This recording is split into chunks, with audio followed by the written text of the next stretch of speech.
আসসালামু আলাইকুম বন্ধুরা, দেখেন এটা একটা ডিপ ফ্রিজ। ফ্রিজটার সমস্যা হলো কম্প্রেসার চলে কিন্তু ডিপ করে যে ফ্যানটার সমস্যা, কন্ডেন্সার ফ্যান সমস্যা। এই ফ্যানটা এখন আমি খুলে সার্ভিসিং করব, কারণ ফ্যানটা ঘোরে না, জাম হয়ে থাকে। মানে এটা হচ্ছে হলো বুশটা জাম হয়ে গেছে, ফ্যানটা ওকে আছে, এই জন্য খুলবো। খুলে দেখেন কিভাবে সার্ভিসিং করতে হয়, বুশটা পরিষ্কার করে দেব, সেটা আপনাদেরকে আমি দেখাবো। দেখেন ডিপ ফ্রিজটা, এটা ডিপ ফ্রিজ।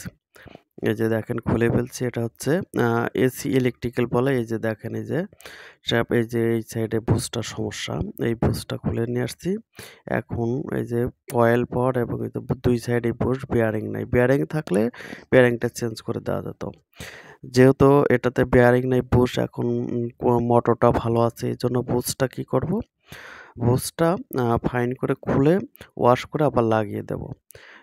লাগিয়ে দিলে আবার এটা খুব সুন্দরভাবে চলবে, যেহেতু চেঞ্জ করার প্রয়োজন নাই। এই যে দেখেন ওয়াশ করা হচ্ছে কেরোসিন তেল দিয়ে, এবং আপনারা এটা শীষ কাগজ দিয়ে ডলে নেবেন।